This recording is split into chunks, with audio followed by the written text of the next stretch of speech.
ప్రభువు మన యొక్క అభివృద్ధి యందు ఆనందించేవాడు అని మాట్లాడుకున్నాను. ప్రభువు మన అభివృద్ధి యందు అనగా మనం ప్రాస్పర్ అవుతూ ఉండడం దేవునికి చాలా ఇష్టం. దేవుడు ఆనందిస్తాడు. అయితే ఆ ప్రాస్పెరిటీ ఏ విషయాల్లో అనే సంగతిని కూడా లాస్ట్ వీక్ ఒక 6 విషయాలు మాట్లాడుకున్నాం. అందులో ముఖ్యంగా తిమోతికి పౌలు రాసిన మాట 3 మాటలు మాట్లాడుకున్నాం. తర్వాత యోహాను గాయు అనబడుతున్నటువంటి ఒక భక్తుడు లేకపోతే శిష్యుడు విశ్వాసికి రాసినటువంటి మాట, సత్యమును అనుసరించి నడుచుకుంటున్నాను, నీవు ఆత్మలో వర్ధిల్చిన కొలది అన్ని విషయాల్లో వర్ధిల్లాలని నీ కోసం ప్రార్థన చేస్తున్నాను అనే మాట. ఆ తర్వాత తెస్సలోనిక సంఘానికి సంబంధించినటువంటి పత్రిక మరియు కొలసి సంఘానికి సంబంధించిన 6 విషయాలు లాస్ట్ వీక్ మాట్లాడుకున్నాం. మరలా దాన్ని మనము మర్చిపోకుండా ఉండడం కోసం లేదా ఇంకొంచెం ధ్యానం చేయడం కోసం మీకు ఇచ్చిన పత్రికలో లాస్ట్ వీక్ సర్మన్ని కొంచెం అంటే ఒక సమ్మరీ లాగా మీకు రాసి ఉంది. మళ్ళీ చదవండి, ధ్యానించండి. ఇక ఈ వారం మన భాగంకి వచ్చేసరికి దాన్ని ఇంకా యాక్చువల్గా ఈ ధ్యానము సంఘానికి ఏదో బోధించడం కోసమో లేకపోతే ఒక సిరీస్ లాగా కంటిన్యూ చేయడం కోసం స్టార్ట్ చేసింది కాదు, కానీ నా వ్యక్తిగతంగా నేను ప్రభువునందు ఆనందించుట లేకపోతే నేను దేవుని యందు ఆనందించుట అని వ్యక్తిగత ధ్యానంలో నుంచి వచ్చినటువంటి మాటలు ఇవన్నీ కూడా దాన్ని ఇంకా కంటిన్యూ చేస్తూ ఉన్నప్పుడు గడిచిన వారం అంతా ప్రయాణాల్లో తిరుగుతూ ఉన్నప్పుడు విచిత్రమైన పరిస్థితులు, విచిత్రమైనటువంటి వాతావరణ పరిస్థితులు, అప్పుడే భయంకరమైన ఎండ, అప్పుడే విపరీతమైనటువంటి గాలితో కూడినటువంటి ఉరుములు, మెరుపులు, వర్షము, చలి రావడము, ఇలా రకరకాల పరిస్థితులు చూసాం గడిచిన వారం అంతా కూడా ఆ ప్రయాణాల్లో.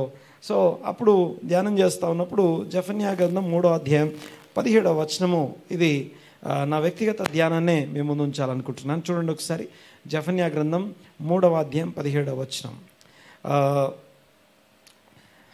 జెఫన్యా గ్రంథం బైబిల్లో మీకు ప్రవక్తల గ్రంథాల్లో ఆఖరి నుంచి కనపడుతుంది మనకి. ఆఖరి గ్రంథం మలాకీ గ్రంథం, దానికంటే ముందు మలాకీ ముందే ఉంటుంది, జకర్యాకి ముందు, హగ్గైకి ముందు అక్కడ ఉంటుంది జెఫన్యా. చూడండి ఒకసారి, జెఫన్యా గ్రంథం 3వ అధ్యాయం 17వ వచనం చదువుదాం ఒకసారి అందరం. చూడండి ఒకసారి, ఇందులో మనం చూస్తాం, నీ దేవుడని యెహోవా నీ మధ్య ఉన్నాడు. ఇందులో 6 మాటలు ఉన్నాయి. దయచేసి కొంచెం మనస్ఫూర్తిగా దాన్ని చదవడానికి ప్రయత్నం చేద్దాం. జెఫన్యా 3:17 చూడండి ఒకసారి, అందరం కలిసి చదువుదాం. నీ దేవుడని యెహోవా నీ మధ్య ఉన్నాడు, ఆయన శక్తిమంతుడు, ఆయన మిమ్మును రక్షించును, ఆయన బహు ఆనందముతో నీ యందు సంతోషించును, నీ యందు తనకున్న ప్రేమను బట్టి శాంతం వహించి నీ యందలి సంతోషము చేత ఆయన హర్షించును. అంటే దేవునికి మన యందు ఉన్నటువంటి ఆనందం ఎంత గొప్ప ఆనందం అంటే, ఇది తెలుగు భాష అనగా ఒక భాష, ఒక వొకాబులరీ, ఒక పదజాలంతో వర్ణించడం అసాధ్యమైనటువంటి విషయం. దేవుడు మన యందు ఆనందించే విషయం.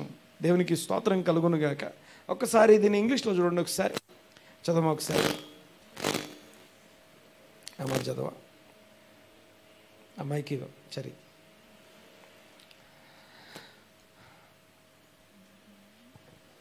The Lord your God is in the midst of you, O mighty one, O Savior, who saves.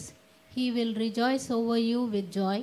He will rest in silent satisfaction, and in his love he will be silent and make no mention of past sins or even recall them. He will exult over you with singing. ఈ singing అనే మాట మన తెలుగులో లేదు. Okay, దేవుడు మన యందు ఆనందిస్తాడు అనండి ఒకసారి మాట. దేవునికి మన యందు ఉన్న ఆనందానికి కారణం ఒకటి, బాగా వినాలి ఒకసారి. దేవునికి మన యందు ఉన్న ఆనందానికి ఉన్న కారణం నెంబర్ 1, ఒకటి ఆయన మన మధ్యలో ఉన్నాడు. మన మధ్యలో ఉన్నాడు. 2, అందులోనే మనం 2వ మాట చూస్తాం ఏంటంటే, ఆయన శక్తిమంతుడు. ఆయన ఎంత శక్తిమంతుడు అంటే రక్షించుటకు శక్తిమంతుడు. 1, దేవుడు మన మధ్యలో ఉన్నాడు. 2, రక్షించుటకు శక్తిమంతుడు. తర్వాత ఏమనుంది, ఆయన బహు ఆనందముతో మీ యందు సంతోషించును, నీ యందున్న తనకున్న ప్రేమను బట్టి. దేవుని ఆనందానికి సంతోషానికి కారణం ఏంటంటే మన యందు ఆయనకున్న ప్రేమను బట్టి సంతోషిస్తాడట. దేవునికి మన యందున్న ప్రేమను బట్టి ఆయన సంతోషించేవాడు, బహు ఆనందంతో సంతోషించేవాడు. ఇది మాటలతో చెప్పే విషయం కాదు, బాగా వినాలి ఒకసారి. అయితే తర్వాత ఏమని వస్తుందంటే, నీ యందు తనకున్న ప్రేమను బట్టి శాంతం వహిస్తాడు. శాంతం వహించుట అనండి ఒకసారి. తెలుగులో మనకి శాంతం వహించుట అని ఉంది, బట్ ఇంగ్లీష్లో సైలెంట్గా ఉంటాడు. ఏ విషయం సైలెంట్గా ఉంటాడట? ఏమనుంది అక్కడ? ఆయన ప్రేమను బట్టి he will be silent and made no mention of your past sins. నీ పాపాలను, నీ తప్పులను, నీ బలహీనతలను, నీవు చేసిన మిస్టేక్స్ ఏవైతే ఉన్నాయో వాటిని మెన్షన్ చేయకుండా సైలెంట్గా ఉంటూ శాంతం వహించి, అలాగా దేవుడు తనకున్న ప్రేమను బట్టి మన యందు బహుగా ఆనందిస్తున్నాడట. ఆమేన్. దేవుడు స్తోత్రం కలుగును గాక. ఒక్కసారి దేవుడు నా యందు బహుగా ఆనందిస్తున్నాడు అనండి ఒకసారి మాట. దేవుడు నా యందు బహుగా ఆనందిస్తున్నాడు. పాస్ట్ మిస్టేక్స్ విషయంలో, గడిచిన కాలంలో దేవుడు మనం చేసిన మిస్టేక్స్ ఏవైతే ఉన్నాయో ఆ మిస్టేక్స్ని ఆయన మెన్షన్ చేయడట, వాటిని జ్ఞాపకం చేసుకోడట. వాటి విషయంలో ఆయన ఎలా ఉంటాడట? శాంతం వహించి లేదా సైలెంట్గా ఉండి వాటిని మరల జ్ఞాపకం చేసుకోడు. అది జ్ఞాపకం వస్తే మళ్ళీ కష్టం. అవి జ్ఞాపకం చేసుకోడు. ఇకను నీ పాపం నేను ఎన్నటికి జ్ఞాపకం చేసుకున్నాను. క్రీస్తు యేసు మరణ పునరుత్థానాలు, ఒక్కసారి దీని గురించి కొన్ని మాటలు మీకు జ్ఞాపకం చేస్తాను. దేవుని ప్రేమ, దేవుని అద్భుతమైనటువంటి కృప, దేవుని సన్నిధి ఎంత గొప్పదో మనం జ్ఞాపకం చేసుకుందాం ఈ రోజున. దేవుడు మన యందు ఆనందిస్తున్నాడు. ఎలా ఆనందిస్తున్నాడు అంటే, it is not based on hour deeds, మన క్రియలను బట్టి కాదు. దీన్ని ఏమంటామంటే ఆయన యొక్క ఏమంటామంటే బేస్లెస్ లవ్ అంటాం దాన్ని. ఆయన ప్రేమకి కానీ ఆ ప్రేమ యొక్క సంతోషం కూడా బేస్లెస్ ఆనందం, గొప్ప ఆనందం అది. దేవునికి స్తోత్రం కలుగును గాక. వినండి ఒకసారి నేను చెప్పే విషయాన్ని. ఇక్కడ మనం ఏం చదివామంటే 6 విషయాలు చదివాం మొత్తం. ఆయన మన మధ్యలో ఉన్నాడు. మీ దేవుడని యెహోవా మధ్యలో ఉన్నాడు. తర్వాత మధ్యలో ఉండడం అంటే అర్థం ఏంటంటే, దీని అంతటిని, ఈ వచనం అంతటిని కలిపి ఏమంటామంటే కవనెంట్ లవ్ అంటాం. అనండి ఒకసారి అన్నమాట. నిబంధన ప్రేమ, నిబంధన సహవాసం, నిబంధన సంబంధం, నిబంధన ఆనందం. Covenant love and covenant grace and covenant Joy. నిబంధనను బట్టి దేవుడు ఎవరి మధ్యలో పడితే వాళ్ళ మధ్యలో ఉండడు. వారి మధ్యలో దేవుడు ఉన్నాడు అనే మాటకు అర్థం ఏంటంటే, వారితో దేవునికి నిబంధన ఉంది కనుక దేవుడు వారి మధ్యలోకి వస్తాడు. నిబంధన జరిగిన తర్వాత వారి మధ్యలోకి ఎంటర్ అవుతాడు. అంతెందుకు, క్రీస్తు యేసు మరణ పునరుత్థానాల తర్వాత పరిశుద్ధాత్ముడు మన మధ్యలోకి వస్తాడు, మనలోనికి వస్తాడు. ఎవరైతే అంటే the dedicated people, dedicated families, dedicated personalities, వారి మధ్యలోనికి దేవుడు ప్రవేశిస్తాడు. అందుకే ముందు ఆ మాట చెప్పి వారి మధ్యలో ఉన్నాడు అంటే కవరెంట్ గాడ్, నిబంధన దేవుడు అన్నమాట. అంటే నిబంధన దేవుడు అంటే, నిబంధన దేవుడు అనండి ఒకసారి కొంచెం గట్టిగా. నిబంధన దేవుడు అంటే అర్థం ఏంటంటే, ఏదేమైనా ఇక చెయ్యి విడిచిపెట్టడు. ఏదేమైనా సరే నిబంధన, ఒక ఇద్దరి మధ్య నిబంధన జరిగింది అనుకోండి, బాగా వినాలి సార్ ఈ మాట. ఒక ఇద్దరి మధ్య నిబంధన జరిగితే ఆ ఇద్దరిలో ఎవరో ఒకరు చచ్చిపోతేనే ఆ నిబంధన బ్రేక్ అవుద్ది. ఓకే, దాన్ని నిబంధన అంటాం. ఓకే, మీకు అర్థం కావడానికి చెప్తాను. ఆ మధ్యలో ఉండడం అంటే ఏంటో మాట్లాడుకుంటున్నాం. చూడండి ఒకసారి. ఉదాహరణకి ఒక అగ్రిమెంట్ రాసుకున్నాం. ఓకే, అగ్రిమెంట్ రాసుకున్నాం. ఇదిగో నువ్వు నాకు ఇది చేస్తావు, నేను నీకు ఇది చేస్తానని చెప్పి అగ్రిమెంట్ రాసుకున్నాం. ఈ అగ్రిమెంట్ని బ్రేక్ చేస్తే, బ్రేక్ చేయొచ్చా? చేసామనుకుందాం. చేస్తే ఏమవుద్ది? మహా అంటే ఏమవుద్దండి? అగ్రిమెంట్ రాసి నేను రాసిన దాని ప్రకారం చేయకపోతే ఏమవుద్ది? ఎవరు మాట్లాడు? అగ్రిమెంట్ చేశాను, ఒప్పుకున్నాను, చేయలేదు, అప్పుడు ఏమవుద్ది నాకు? అలా చేయనందుకు ఏం జరుగుతుంది? నాకు పనిష్మెంట్ ఉంటుందిగా, ఫైన్ ఏదో కట్టాలిగా. అదే ఓకే, లీగల్గా బాండ్ పేపర్ మీద రాసాం కాబట్టి లీగాలిటీస్ ప్రకారం నా మీద యాక్షన్ తీసుకోవచ్చుగా, ప్రాసిక్యూట్ చేయొచ్చుగా నన్ను. సో ఇవన్నీ చెల్లించాం, ప్రాసిక్యూషన్ అయిపోయింది, తీర్పు తీర్చారు, శిక్ష అనుభవించాం, లేకపోతే చేద్దామని చేయనందుకు ఫైన్ కట్టాం, బయటకు వచ్చేస్తాం. అంటే చేసిన అగ్రిమెంట్ని బ్రేక్ చేసి మళ్ళీ దాని శిక్ష అనుభవించి బయటకు వచ్చేయచ్చు. కానీ ఒక్కసారి నిబంధన జరిగిందనుకోండి, అగ్రిమెంట్ అనేది గవర్నమెంట్ ఇన్వాల్వ్ అవుతుంది, నిబంధన జరిగిందంటే రక్తం ఉంటుంది, దేవుడు ఉంటాడు. అగ్రిమెంట్లో ఒక బాండ్ పేపర్ ఉండి, లీగల్ పేపర్ ఉండి, గవర్నమెంటు మనము ఉభయులము ఇన్వాల్వ్ అవుతాం. కానీ నిబంధనలో రక్తం ఇన్వాల్వ్ అవుతుంది, దేవుడు ఇన్వాల్వ్ అవుతాడు. నిబంధనలో రక్తము, దేవుడి అందుకే మ్యారేజ్ అనేది it is not agreement. Marriage అనేది అగ్రిమెంట్ కాదు, మ్యారేజ్ అనేది ఏంటిది? కవనెంట్, నిబంధన. వారిద్దరిలో ఎవరో ఒకరు చచ్చిపోతేనే అది బ్రేక్ అవుద్ది. అలాగే నిబంధన చేసుకున్నోడు, నిబంధన చేసిన ఆ ఇద్దరి మధ్య ఏదైతే ఒప్పంద నిబంధన జరిగిందో, ఇక్కడ మాటలే అక్కడ మాటలే ఏం తేడా లేదు, కానీ జరిగిన విధానానికి తేడా ఉంది. నా పాయింట్ ఏంటంటే, ఒకసారి ఇద్దరి మధ్య నిబంధన జరిగిందంటే ఆ నిబంధన ఓన్లీ మరణం మాత్రమే బ్రేక్ చేస్తుంది. దేవునికి తన ప్రజలకి నిబంధన జరిగితే దేవుడు చచ్చిపోతాడా? ఆయన చనిపోవడం. ఓకే, మరి మన పరిస్థితి ఏంటి? మనం చచ్చిపోతామా? మనము నిత్య సంబంధమైన నిత్య జీవం పొందుకున్నాం కదా, నిత్య జీవం కదా మనకు వాగ్దానం చేయబడింది. సో ఇక్కడ ఈ నిబంధన అన్బ్రేకబుల్ అనమాట, అనగా ఎప్పటికీ కూడా సపరేట్ చేయలేనటువంటి, విడదీయనటువంటి నిబంధన అనమాట. అందుకే కవనెంట్ అంటాం, నిబంధన అంటాం. యాక్చువల్గా సంఘం పేరు షాలోమ్ కవనెంట్ చర్చ్ అని ఉంటుంది. 2012లో ఈ పేరు పెట్టడం జరిగింది. 2012లో ఒక దగ్గర ఒక పెద్ద సభలో వాక్యం చెప్తున్నప్పుడు సమాధాన నిబంధన అని వాక్యం చెప్పాను. ఇది ఉట్టుట్టి నిబంధన కాదు. ఏ నిబంధన అంటే సమాధాన నిబంధన, క్రొత్త నిబంధన ఉంటుంది. కొత్తదా పాతదా కాదు, కానీ ఇంతకీ ఏ నిబంధన అంటే సమాధాన నిబంధన. క్రొత్త నిబంధన పేరేం పేరు అనంటే ఒకసారి మాట. ఏ సమాధానం అంటే ప్రభువైన యేసుక్రీస్తు, దేవుడు యేసుక్రీస్తు మధ్య ఒక నిబంధన చేసుకున్నాడు. ఒక నిబంధన జరిగింది. ఎవరెవరి మధ్య? తండ్రి కుమారుల మధ్య నిబంధన జరుగుతుంది. అది ఆ నిబంధన ఎలాంటి నిబంధన అంటే మనందరి పక్షంగా ఈయన నిలబడతాడు. మనందరి పక్షంగా ప్రభువు నిలబడతారు. నిలబడి ఏం చేస్తాడంటే ఆయన నా సమాధానాన్ని వాళ్ళకి ఇస్తానని చెప్తాడు. ఆ సమాధానం ఇస్తా అని చెప్పడం ఏదైతుందో ఇది కేవలం ఒక మాట కాదు, మాట ఇవ్వడం కాదు, రాసి ఇవ్వడం కాదు. ఏం చేశాడట?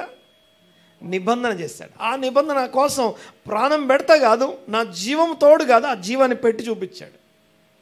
ఆ జీవాన్ని పెట్టి చూపించిన ఆ సమాధాన నిబంధనని ప్రకటించే సువార్త, ప్రకటించే సంఘం అని సమాధాన నిబంధన సంఘము అని చెప్పి పేరు పెట్టడం జరిగింది.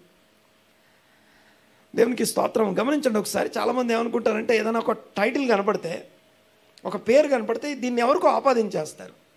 వీళ్ళు కవనెంట్ వల్ల అంటారు. నో, కవనెంట్కి మాకే సంబంధం లేదు, కానీ బట్ బైబిల్లో ఉన్న కవనెంట్కి మాకు సంబంధం ఉంది. పాయింట్ ఏంటంటే షాలోమ్ కవనెంట్ అనగా అప్పుడు షాలోమ్ కవనెంట్ చర్చ్ అని 2012లో ఈ పేరు వచ్చిందనమాట. సరే, పాయింట్ ఏంటంటే ఈ నిబంధన ఎక్కడ మాట ఈ వాక్యం అంతా అంటే యెషయా గ్రంథం 54వ అధ్యాయంలో రాస్తుంది. యెషయా గ్రంథం 54వ అధ్యాయం 7వ వచనం చదివితే చూడండి ఒకసారి. ఓకే, దేవుడు మన యందు ఎంత ఆనందిస్తున్నాడో, apart from our deeds, apart from our actions, apart from our life, వీటన్నిటిని పక్కన పెట్టి దేవుడు మనల్ని గురించి ఎలాంటి ఉన్నతమైన ఉద్దేశాలు, ప్రణాళిక కలిగి ఉన్నాడో ఈరోజు ధ్యానం చేద్దాం. చూడండి ఒకసారి. యెషయా గ్రంథము 54వ అధ్యాయం 7వ వచనంలో నోవాహు జల ప్రళయం గురించి రాస్తుంది. అక్కడ నోవాహు జల ప్రళయము. యాక్చువల్గా అయితే ఆ జలముల పేరేం పేరు? నోవాహు జలములు అంటాం. సరే, నా పాయింట్ అది కాదు, కానీ కంటిన్యూ చేద్దాం. చదవండి ఒకసారి. చదువు శేఖర్. నిమిషమాత్రము నేను నిన్ను విసర్జించి తిని, నిమిషమాత్రము నేను నిన్ను విసర్జించి తిని, గొప్ప వాత్సల్యముతో నిన్ను సమకూర్చెదను. మహోద్రేకము కలిగి నిమిషమాత్రము నీకు విముఖుడనై, నిమిషమాత్రము నేను నీకు విముఖుడనయ్యాను, నీకు మొహం తిప్పుకున్నాను. ఎంతసేపు? అనండి ఒకసారి. నిమ్- నిమిషం మాత్రం నాకు నా ముఖాన్ని నీకు తిప్పుకున్నాను. తర్వాత కంటిన్యూ. నిత్యమైన కృపతో ఇప్పుడు నిత్యమైన కృపతో నీకు వాత్సల్యము చూపుదును నీకు వాత్సల్యం చూపిస్తాను అని ఆ. నీ విమోచకుడగు యెహోవా నీ సెలవిచ్చుచున్నాడు. విమోచకుడకు యెహోవా సెలవిచ్చుచున్నాడు. తర్వాత నోవాహు కాలమున నోవాహు కాలమున జల ప్రళయమును గూర్చి జల ప్రళయమును గూర్చి నేను చేసినట్లు నేను చేయుదును. చేసినట్లు చేస్తాను. జలములు భూమి మీదకి ఇకను భూమి మీదికి ఇకను పొర్లుచూ రావని పొర్లుచు రావని నోవాహు కాలమున నోవాహు కాలమున నేను ఒట్టు పట్టుకొనినట్లు నేను ఒట్టు పెట్టుకున్నట్లు నీ మీద కోపముగా నీ మీద కోపముగా నుండననియు ఉండననియు నిన్ను గద్దింపననియు నిన్ను గద్దింపననియు నేను ఒట్టు పెట్టుకొని ఉన్నాను. కంటిన్యూ. పర్వతములు తొలగిపోయినను మెట్టలు దద్దరిల్లినను నా కృప నిన్ను విడిపోదు. సమాధాన విషయమైన నా నిబంధన పర్వతాలు తొలగిపోయినా మెట్టలు తత్తరిల్లినా నా కృప నిన్ను విడిపోదు, నా విడిచిపోదు. కృప నిన్ను విడిచిపోదు. సమాధాన విషయమైన నా నిబంధన సమాధాన విషయమైన నా నిబంధన తొలగిపోదు అని నీ యందు జాలిపడి యెహోవా సెలవిచ్చుచున్నాడు. చాలు. దేవునికి స్తోత్రం. ఒకసారి ఈ మైక్ సౌండ్ ఓకే చూడండి ఒకసారి ఏమని రాస్తుంది అక్కడ. నోవాహు జలముల సమయంలో నేను చేసినట్టు చేస్తా, మళ్ళీ చేస్తాను. ఏం చేశాడట నోవాహు జలములప్పుడు దేవుడు? పర్టికులర్గా ఒక పాయింట్ గురించి రాస్తుంది అక్కడ. ఏం చేశారని రాస్తుంది? జలములు మళ్ళీ రావు. ఇది మామూలుగా ఉంచు. జలములు మళ్ళీ పొర్లుచు రావు, ఇంకోసారి రావు అని నేనేం చేశానంటే నా మీద నేను ఒట్టు పెట్టుకున్నాను. ఓకే, ఒక్కసారి నాకు చెప్పండి, దేవుడు ఎప్పుడు జలములు మళ్ళీ రావని ఒట్టు పెట్టుకున్నాడు? జలములు మళ్ళీ రావని ఎప్పుడు ఒట్టు పెట్టుకున్నాడు? ఏ టైంలో ఒట్టు పెట్టుకున్నాడు? అదే ఎప్పుడు? ఆ జలములు అప్పుడే ఎప్పుడు జరిగింది? అందరూ చనిపోయినప్పుడు. జలములు ఎన్ని రోజులు వర్షం పడింది అప్పుడు? 40 days. ఈ 40 days అయ్యేటప్పుడు అందరూ మునిగిపోయారుగా. అప్పుడు ఎప్పుడన్నా అన్నాడా ఈ 40 రోజులు వర్షం పడుతున్నప్పుడు అయ్యో అందరూ చచ్చిపోతున్నారే ఇంకోసారి చేయని అన్నాడా? లేదు. ఈ నీళ్ళు ఆరిపోయి ఆయన బయటికి రావడానికి, లోపలికి వెళ్ళిన నుంచి బయటికి రావడానికి ఎన్ని రోజులు పట్టింది? నోవాహు లోపల నుంచి బయటికి రావడానికి ఎన్ని రోజులు పట్టింది? 1 year పట్టింది. మోర్ దాన్ ఇయర్, 1 year మీద సమ్ డేస్ ఉన్నాడు ఆయన. ఓకే, ఆ అన్ని రోజులు ఎప్పుడన్నా అన్నాడా జలములు ఇకను మళ్ళీ పొర్లుచు రావని? అనలేదు. బయటికి వచ్చిన తర్వాత ఎప్పుడన్నాడు తెలుసా? పర్టికులర్గా ఒక టైంలో అన్నాడు. దేవుడు ఒట్టు పెట్టుకున్న సందర్భం ఒకటి ఉంది. ఎప్పుడు తెలుసా? నోవాహు దేవునికి మొట్టమొదటిసారి దహన బలి అనే పదం రాస్తుంది బైబిల్లో. ఫస్ట్ టైం బర్న్ట్ ఆఫరింగ్ అనే పదం రాస్తుంది. ఆ బర్న్ట్ ఆఫరింగ్ని అర్పించినప్పుడు దేవుడట సువాసన ఆగ్రహించాడని ఉంది.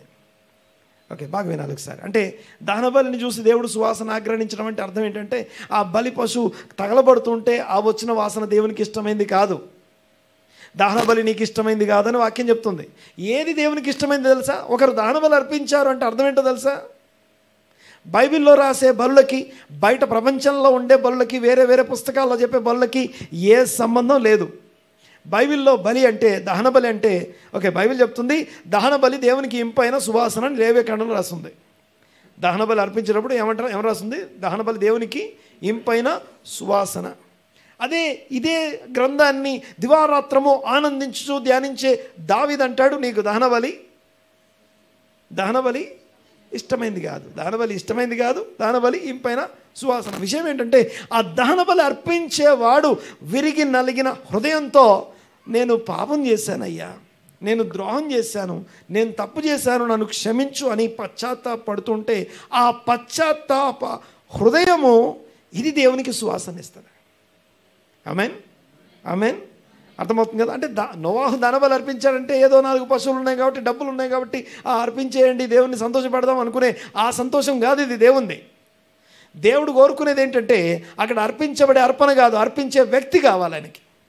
అర్పించే వ్యక్తి పశువు తల మీద చేయి పెట్టి, నేను పాపిని, నేను దోషం చేశాను, నేను ద్రోహం చేశాను, నా శరీరంలో, నా జీవితంలో, నా సోల్లో నేను చేసిన పాపాల కోసం నేను బలవాలి, నేను చనిపోవాలి, ఇదిగో నేను చనిపోయే పరిస్థితులు లేవు, నేను చనిపోయే ప్లేస్లో ఇది చనిపోతుందని చెప్పేసి ఈ చావు దాంది కాదు నాదని ఒప్పుకోవడం, పశ్చాత్తాపం, మారు మనసుతో కూడినటువంటి పాప క్షమాపణ కోసం వేడుకోవడం ఏదైతుందో అది దేవునికి ఇంపైన.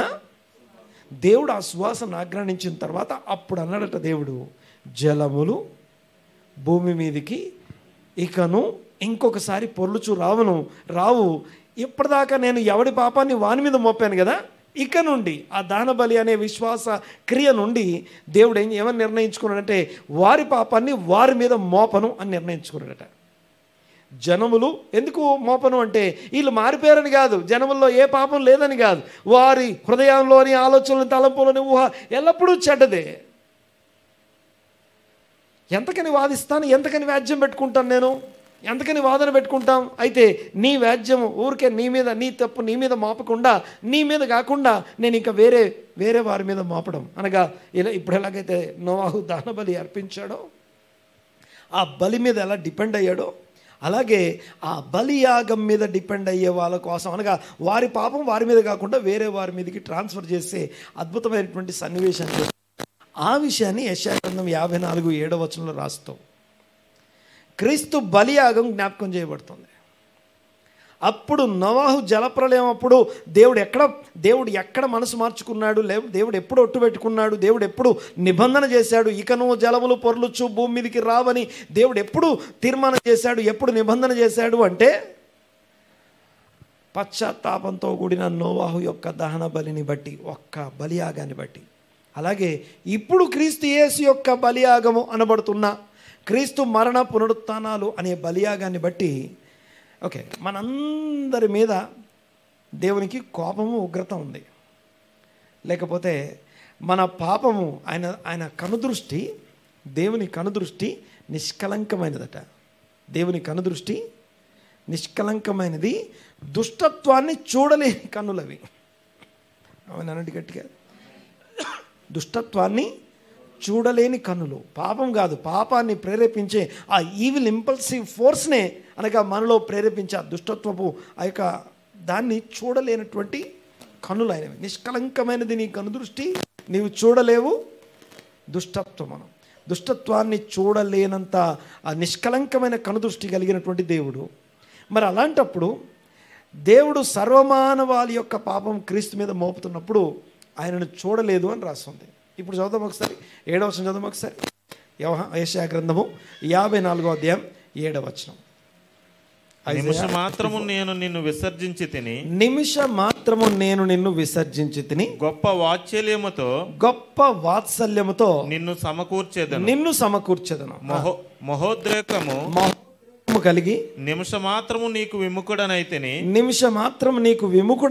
నిత్యమైన కృపతో. ఓకే, ఆ నిమిష మాత్ర కోపము, దేవుని కోపము, దేవుని ఏమంటాం కృప ఎంతసేపు ఉంటుంది, కోపం ఎంతసేపు ఉంటుంది? దేవుని కోపం ఎంతసేపు ఉంటుంది? గట్టిగా, నిమిషం మాత్రం దేవుని కోపం. అదే దేవుని కృప ఎంతసేపు ఉంటుంది? ఆయుష్కాలం. ఆయన అంత ఆయుష్కాలం అంటే ఆయన ఆయుష్కాల దయా కృప కలిగిన దేవుడు. కోపం ఎంతసేపు? నిమిషం మాత్రం. ఒక విషయం తెలుసా, ఆ నిమిషం మాత్రపు కోపాన్ని కూడా నీ మీద నా మీద దేవుడు చూపించలేదు. ఆమె అన్నటి గట్టిగా, ఆ నిమిష మాత్రపు కోపం కూడా మన మీద చూపించకుండా మన కొరకు మరణించడం కోసం శిలువ మీద వేలాడుతున్న యేసు ప్రభు మీద ఆ కోపమంతా కుమ్మరించాడట. హల్లెలూయా. బాగా వినాలి ఒకసారి ఈ మాట. పాపము, అపరాధముల చేత, పాపముల చేత చచ్చినటువంటి మన మీద దేవుని ఉగ్రత, దేవుని కోపం ఏదైతుందో ఆ కోపం అంతటిని తీసుకెళ్ళి తన కుమారుని మీద వేసి అంటాడు, మీ అందరి మీద ఉన్న నిమిష మాత్రపు కోపాన్ని చూపించాను, నిమిష మాత్రం నేను నిన్ను విముఖుడనయ్యాను, ముఖం దాటేశాను, ఇప్పుడు గొప్ప వాత్సల్యంతో నేను మిమ్మల్ని మళ్ళీ సమకూర్చుతాను, తిరిగి లేపి అందరినీ సమకూర్చుతాను. ఇది దేవుని యొక్క కృపా సంకల్పం. మరొకసారి చదువుదాం ఒకసారి. 54:7 కంటిన్యూ. నిమిషం మాత్రము నేను నిన్ను విసర్జించి నిమిషం మాత్రం నేను నిన్ను విసర్జించి తిని గొప్ప వాత్సల్యముతో నిన్ను సమకూర్చెదను మహోద్రేకము కలిగి నిమిషం మాత్రము నీకు విముఖుడనైతిని నిత్యమైన కృపతో నీకు వాత్సల్యము చూపిస్తా అని నీ విమోచకుడగు యెహోవా సెలవిచ్చుచున్నాడు. నీ విమోచకుడగు యెహోవా సెలవిస్తున్నాడు. కంటిన్యూ. నోవాహు కాలమున జలప్రళయమును గూర్చి నేను చేసినట్టు చేస్తాను. జలములు భూమి మీదకి ఇకను పొర్లుచు రావని నోవాహు కాలమున నేను ఒట్టు పెట్టుకున్నట్లు నీ మీద కోపముగా ఉండను, నిన్ను గద్దింపననియు. ఇక నిన్ను గద్దించను, కండెం చేయను. ఇంకా తర్వాత నేను ఒట్టు పెట్టుకుని ఉన్నాను, పర్వతములు తొలగిపోయినాను. దేవుడు ఒట్టు పెట్టుకున్నాడట. పర్వతం అన్నాడు ఒకసారి. ఓకే, నేను వెళ్ళే చోట మామూలుగా ఒక సంఘం ఉందనుకోండి, దాని పక్కన పర్వతం ఉంటుంది. నేను అక్కడ చూపించి చెప్తాను. ఈ పర్వతాన్ని మీరు అందరు చూశారు కదా, వెరీ గుడ్. మీకంటే ముందు తరం వాళ్ళు ఇది చూసుంటారా? ఈ పర్వతాన్ని మీరు కూర్చున్న బిల్డింగ్ చూడలేదేమో, మీకంటే ముందున్న తరం వాళ్ళు ఈ పర్వతాన్ని చూసే ఉంటారు. వాళ్ళకి ముందు వాళ్ళు చూసుంటారు. తరాలు గడిచిపోతున్నాయి, పర్వతం మాత్రం అలాగే ఉంది. దాన్ని పర్వతం అంటాం. స్థిరమైంది, కదలది కాదు. పర్వతమే కదలట్లేదు, పర్వతానికి ఆధారమైన భూమి కదలట్లేదు. భూమి కూడా స్థిరంగా ఉంది. అంటే కదల్చబడని, లేకపోతే ఒక నాశనం కానటువంటి ఆ యొక్క స్థిరమైనటువంటి తరతరాలు చూస్తున్న తరాలు ఇదే భూమి మీద ఉన్నారు. మనం ఎన్నో తరాలు మన ముందు వారు ఇదే భూమి మీద జీవించి వెళ్ళారు. ఈ వాతావరణంలో, ఈ పరిస్థితుల్లో మనం కొంతకాలం జీవిస్తాం, వెళ్ళిపోతామేమో. పాయింట్ ఏంటంటే, పర్వతాలు తొలగిపోయినా, మెట్టలు తత్తరిల్లినా, నా కృప మాత్రం నిన్ను విడిచిపోదు. మళ్ళీ చెప్పండి ఒకసారి. సమాధాన విషయమైన నా నిబంధన తొలగిపోదు. ఓకే, నా కృప నిన్ను విడిచిపోదు, సమాధాన విషయమైన నా నిబంధన తొలగిపోదు. దేవుడు ఎంత ప్రేమ, ఎంత లోతైనటువంటి విలువైన ఘనమైన ప్రేమ, బహుగా ఆనందించేంత ప్రేమ మన పక్షంగా కలిగి ఉన్నాడో మిగతా విషయాలన్నీ పక్కన పెట్టి ఆలోచిద్దాం ఈరోజు. దేవునికి స్తోత్రం కలుగునుగాక. హల్లెలూయా. రైట్, చూడండి ఒకసారి మనం ఏం మాట్లాడుకుంటున్నాం. మనం జెఫన్యా గ్రంథం 3వ అధ్యాయం 17వ వచనం మాట్లాడుకుంటా ఉన్నాం. ఆయన మన మధ్య ఉన్నాడు, ఆయన మీ మధ్య ఉన్నాడు. ఆయన శక్తిమంతుడు. ఎంత శక్తిమంతుడు అంటే రక్షించగలిగినంత, విమోచించగలిగినంత శక్తిమంతుడై ఉన్నాడు. తర్వాత ఆయన మిమ్మల్ని రక్షించేవాడు. తర్వాత ఆ రక్షించేటప్పుడు కోపంతో రక్షించట్లేదట, లేకపోతే ఇంకా వేరే ఎమోషన్తో కాదట, బహు ఆనందంతో రక్షించుకుంటున్నాడట. ఆమెనండి గట్టిగా. అంటే నా రక్షణ దేవునికి ఏం చేస్తుందట? ఆనందం. మనల్ని రక్షించబడకముందే మనమంటే ఆనందం, మన యందు ఆనందం ఉంది. మనల్ని రక్షించుకోవడంలో కూడా ఆయనకు ఆనందం ఉంది. దేవునికి స్తోత్రం. జెఫన్యా 3:17 చదువుతూ ఉన్నాం. చూడండి ఒకసారి మళ్ళీ. ఏమని చదువుతున్నాం మనం? ఆయన మీ అందరి ఆనందం చేత కంటిన్యూ. ఆయన బహు ఆనందంతో నీ యందు సంతోషించును. నీ యందు తనకున్న ప్రేమను బట్టి శాంతము వహించి. ఓకే, శాంతం వహించి అనండి ఒకసారి మాట. శాంతం వహించి. అక్కడ ఆగాం కదా మనం. శాంతం వహించడం అంటే సైలెంట్గా ఉండడం అని అర్థం. ఇంగ్లీష్లో చూడండి ఒకసారి. In his love he will be silent. In his love, ఆయనకున్న ప్రేమను బట్టి సైలెంట్గా ఉంటాడట, శాంతం వహిస్తాడు. ఏ శాంతం ఇది? He will be silent and made no mention of past sins. గతకాలపు పాపములు, గతించిన కాలంలో మనం చేసిన తప్పులు ఏవైతే ఉన్నాయో వాటిని మెన్షన్ చేయకుండా, వాటిని ఎత్తకుండా, వాటిని జ్ఞాపకం చేయకుండా శాంతం వహించి సైలెంట్గా ఉంటాడట. దానికి కారణం ఏంటట? దేవునికి మన యందు ఉన్న ప్రేమను బట్టి. ప్రేమ అనండి ఒకసారి కొంచెం గట్టిగా. ఇదే మాట ఇంకో చోట చూడండి ఒకసారి. యోహాను రాస్తే ఏమంటున్నాడో. 1 యోహాను పత్రిక 4వ అధ్యాయం 10వ వచనం. మొదటి యోహాను పత్రిక 4వ అధ్యాయం 8 నుంచి చదువుదాం ఒకసారి. God is love. దేవుడు ప్రేమ స్వరూపి అని ఉంది. యాక్చువల్గా దేవుడు గాడ్ ఈజ్ లవ్, దేవుడే ప్రేమ అయి ఉన్నాడు అని రాస్తుంది అక్కడ. తర్వాత కంటిన్యూ అమ్మా. ఎస్, మనము ఆయన ద్వారా జీవించున్నట్లు తన అద్వితీయ కుమారుని లోకములోనికి పంపెను. ఓకే, దేవుని కుమారుని లోకములోనికి పంపడం ద్వారా దేవుని ప్రేమ, మన యందుంచిన ప్రేమ ప్రత్యక్ష. దేవునికి మన మీద ప్రేమ ఉందా లేదా? దేవుడు నన్ను ప్రేమిస్తున్నాడా లేదా అనండి గట్టిగా. ప్రేమిస్తున్నాడు. ఎట్లా తెలుస్తుంది నీకు దేవుడు ప్రేమిస్తున్నాడని? ఆయన కుమారుని మన కొరకు పంపించడం ద్వారా దేవుడు ప్రేమిస్తున్నాడని అర్థమవుతుందట. మళ్ళీ చూడండి ఒకసారి అన్నమాట. దీని వలన దేవుడు మన యందుంచిన ప్రేమ ప్రత్యక్షపరచబడెను. దీని వలన అంటే యేసు క్రీస్తు అనబడుతున్న దేవుని కుమారుని భూమి మీదకి పంపించడం వలన దేవునికి మన ఎడల ఉన్న ప్రేమ ప్రత్యక్షపరచబడిందట. తర్వాత కంటిన్యూ. మనము దేవుణ్ణి ప్రేమించితమని కాదు, మనము దేవుని ప్రేమించితమని కాదు, తానే మనలను ప్రేమించి. ఓకే, మనము దేవుని ప్రేమించితమని కాదు, తానే మనలను ప్రేమించి. ఒకసారి ఆగండి. మనము దేవుని ప్రేమించుట అనండి ఒకసారి. ఓకే, దేవుని ప్రేమించే ప్రేమ ఎట్లుంటుందో తెలుసా మనది? మనము దేవుని ప్రేమించే ప్రేమ ఎట్లుంటుందో తెలుసా? ఒక గ్రాఫ్ గీసామనుకోండి, ఎలా ఉంటుంది? ఎప్పుడు పైన ఉంటుంది. మనకి ఏదన్నా మంచిగా బాగా జరిగితే పైన ఉంటుంది, లేకపోతే మళ్ళీ మంచి మాటలు వినేసరికి మళ్ళీ పైకి. దేవుడు ఏదైనా అద్భుతం చేయగానే పైన ఉంటుంది, ఏమైనా జరగగానే మళ్ళీ కిందికి. మనము దేవుని ప్రేమించే ప్రేమ గ్రాఫ్ ఎలా ఉంటుందంటే పైకి కిందికి, ఇంకా మైనస్లో కూడా పోతే. ఓకే, మైనస్లోకి పోతా ఉంటుంది. రోజుకి మారుతుంటుంది, క్షణం గంటకి మారుతుంటుంది. అది దేవుణ్ణి మనం ప్రేమించే ప్రేమ రోజు మారుతూ ఉంటుంది. అందుకని ఏమంటున్నానంటే మనము దేవుని ప్రేమించేది కాదు, కానీ ఆ గ్రాఫ్ను బట్టి కాదట, దేవునికి మన యందున్న ప్రేమ అనండి ఒకసారి మాట. దేవునికి మన యందున్న ప్రేమ ఎలా ఉంటుందంటే ఆ గ్రాఫ్ ఎలా ఉంటుందంటే పైన ఒకటే స్ట్రైట్ లైన్ అడ్డంగా ఉంటుంది, ఒకటే లైన్ స్ట్రైట్గా ఉంటుంది. నువ్వు ఎలా ఉన్నా, నువ్వు లోగా ఉన్నా హైగా ఉన్నా ఆయన ప్రేమ మాత్రం అక్కడే ఉంటుంది. ఆమె అనండి గట్టిగా. చూడండి ఒకసారి. మనము దేవుని ప్రేమించదమని కాదు, కానీ ఆయనే మనలను ప్రేమించి ఏం చేశాడట? ఎలా చూపించాడట? మన పాపములకు ప్రాయశ్చిత్తమై ఉండుటకు తన కుమారుని పంపెను. ఇందులో ప్రేమ ఉన్నది. This is the love. ఇదే ప్రేమ అంటే అంటాడు. ఓకే, దేవునికి స్తోత్రం, హల్లెలూయా. రైట్, చూడండి ఒకసారి. దేవునికి మన యందున్న ప్రేమ చేత ఆయన బహుగా ఆనందిస్తూ మన పాపముల విషయమై శాంతికరంగా, లేకపోతే ఎలా ఉన్నాడట?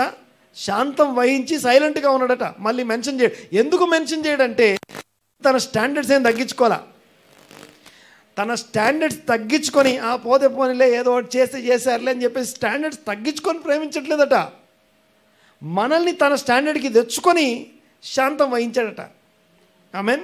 అర్థమవుతుందని నేను మాట్లాడేది. సో దేవుడు మనల్ని క్షమించాలి, దేవుడు మనల్ని మీద కృప చూపించాలి, దేవుడు మన పాపాన్ని పట్టించుకోవద్దు అంటే దేవుడు స్టాండర్డ్స్ తగ్గించుకోవడం. కానీ మనల్ని తన స్టాండర్డ్కి ఎలా తీసుకొస్తాడంటే తన కుమారుని యొక్క మరణము ద్వారా. ఆమేన్, ఆమేన్. దేవునికి స్తోత్రం కలుగునుగాక. ఇది వేరే మైకి.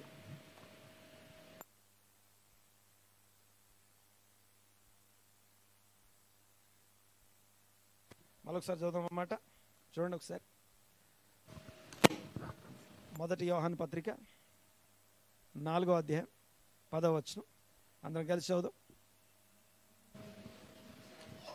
మనము దేవుని ప్రేమించితిమని కాదు, కానీ ఆయనే మనలను ప్రేమించి మన పాపముల విషయమై మన పాపములకు ప్రాయశ్చిత్తమై ఉండుటకు తన కుమారుని పంపెను.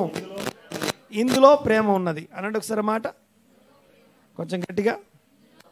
ఇందులో ప్రేమ ఉన్నది. ప్రేమ అంటే అర్థం ఏంటి అసలు? లవ్ అంటే అర్థం ఏంటి అసలు? మన భాష, మనం చెప్పుకునే మాట, బైబిల్ భాష వేరు. ఓకే, బాగా వినాలి ఒకసారి, నన్ను చూడండి ఒకసారి. బైబిల్లో ప్రేమని హీబ్రూ భాషలో ఏమంటామంటే అహవ్ అంటాం. అనండి ఒకసారి, అహవ్ అనండి ఒకసారి, అహవ్ అనండి ఒకసారి. బైబిల్లో మీకు అహబు అనే ఒక రాజు ఉన్నాడా? ఆ మాటకి ప్రేమ అని అర్థం. అహవ్ అనండి ఒకసారి. ఓకే, 3 అక్షరాలు ఉంటాయి, 3 అక్షరాలు బాగా గుర్తుపెట్టుకోవాలి ఒకసారి. అలెఫ్, అలెఫ్, హే, బేత్. చెప్పండి ఒకసారి, అలెఫ్, హే, బేత్. ఓకే, అంటే పలకడం వచ్చేసి ఏ అంటే అలెఫ్, ఏ ఆ అంటాం కదా. హే అంటానికి హా అనే అక్షరం వస్తుంది కదా, హా అనే సౌండ్ వస్తుంది కాబట్టి హే. తర్వాత బేత్ అనే అక్షరం, బేత్ అనండి ఒకసారి, బేత్. బేత్ అనే మాటకి, బేత్ అనే అక్షరంకి బా వా రెండిటికి ఒకటే అక్షరం. బా వా రెండిటికి కూడా ఒకటే అక్షరం బేత్. అహవ్ అనండి ఒకసారి. ఓకే, ఈ అహవ్ అనే మాటకి అర్థం ఏంటి? ఇది ఏమన్నాడైనా ఎవరు మాట్లాడేది? ఇది ఎవరు రాస్తున్నారు? ఆయన యోహాన్ రాస్తున్నాడు. జాన్ అనగా యేసు ప్రభు యొక్క ప్రియమైన శిష్యుడు రాస్తున్నాడు. ఆయన ఒక యూదుడు. వాళ్ళు ఇదే ప్రేమ అంటే, దిస్ ఈజ్ అహవ్ అన్నాడంటే దాన్ని మనం మన భాషలో అర్థం చేసుకుంటే అర్థమయ్యే ప్రేమ వేరు, బైబిల్ భాషలో ఉన్న ప్రేమ అర్థం వేరు. చూడండి ఒకసారి, ఆలెఫ్ అనండి ఒకసారి. ఆలెఫ్ అంటే మీకు సింపుల్గా ఎలా ఉంటుందంటే, ఏ రాస్తాంగా మనం, ఏ తెలుసుగా ఇంగ్లీష్లో, ఏ తెలుసుగా, క్యాపిటల్ ఏ. క్యాపిటల్ ఏని అడ్డంగా పడుకోబెట్టాం అనుకోండి సైడ్కి, అది అల్ఫా అవుతుంది. గ్రీక్ ఆల్ఫాబెట్ ఏమవుద్ది? ఆల్ఫా తెలుసుగా. ఓకే, ఏని అడ్డంగా సైడ్కి పడుకోబెడితే ఏమొస్తుంది?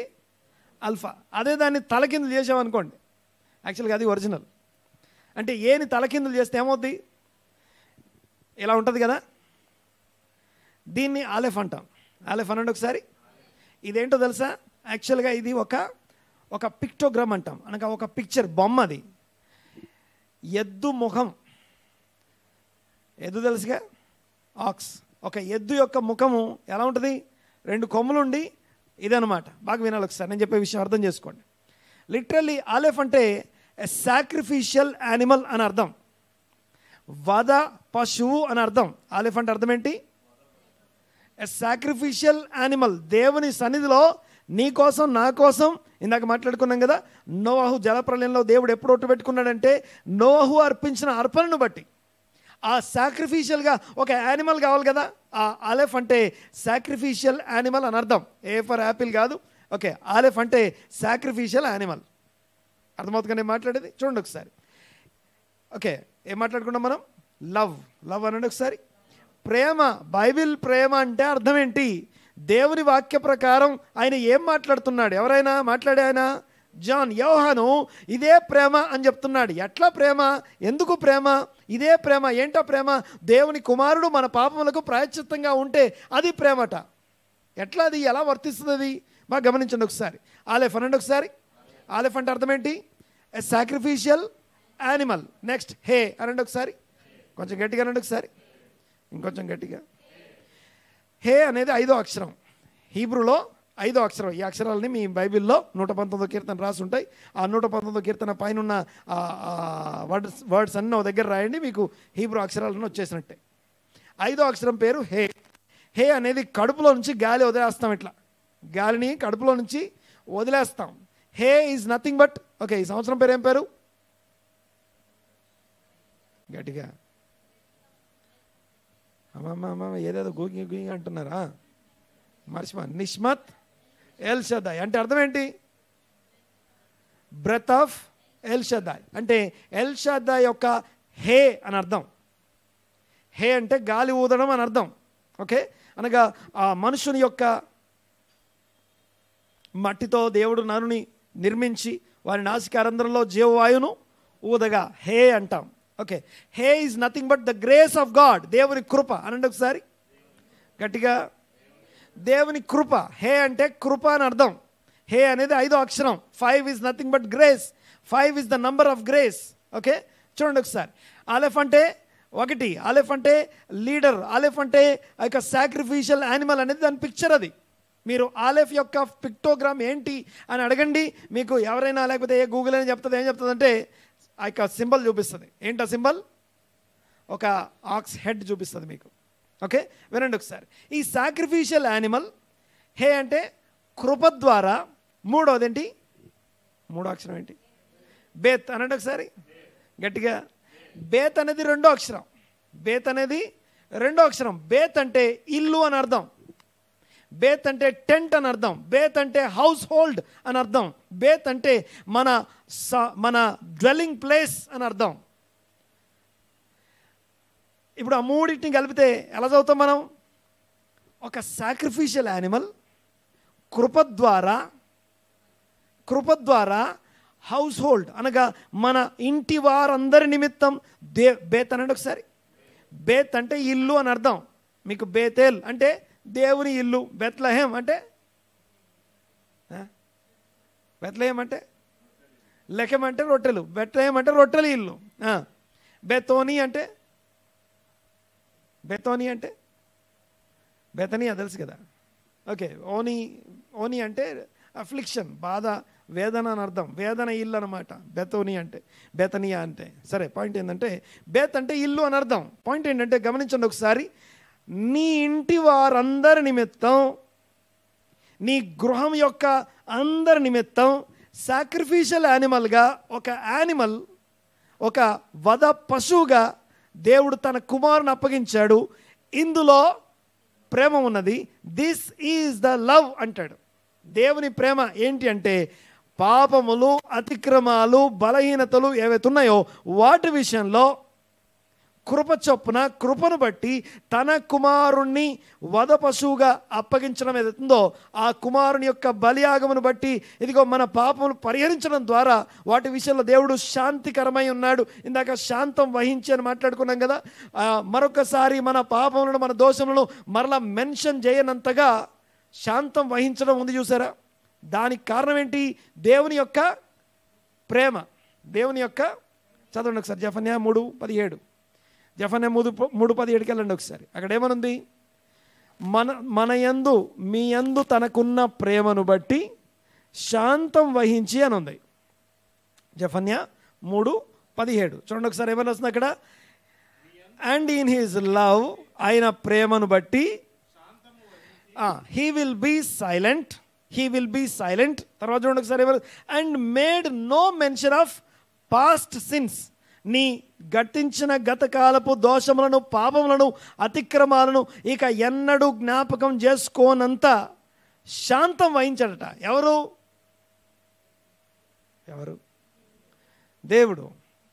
దేవుడు మన యందలి ప్రేమను బట్టి శాంతం వహించి, బాగా వినాలి ఒకసారి. దేవుడు మన యందు ఆనందిస్తున్నాడు అనండి ఒకసారి.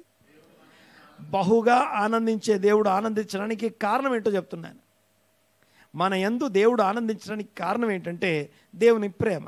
ఆ ప్రేమకు అర్థం ఏంటంటే తన కుమారుని మన పాపములకు ప్రాయశ్చిత్తంగా మనకు, మన కుటుంబం, తన ఇంటి వారందరి కోసం ఒక్క బలి పశువుగా తన కుమారుని అక్కడ నిలబెట్టడం ద్వారా, సిలువ మీద యేసు ప్రభు యొక్క బలియాగమును బట్టి దేవుడు తన ప్రేమను వ్యక్తం చేస్తున్నాడు. ఆమేన్. ఓకే, ఇప్పుడు చదువుదాం మరొకసారి. ఇక్కడ ఇందువలన దేవుని ప్రేమ ప్రత్యక్షపరచబడెను. దేవుడు తన కుమారుని మనకు అనుగ్రహించడం ద్వారా దేవుని ప్రేమ ప్రత్యక్షపరచబడింది. ఎలాగంటే చదువు ఒకసారి 10వ వచనం, 9వ వచనం. మనము ఆయన ద్వారా మనము ప్రేమించితమని కాదు, తానే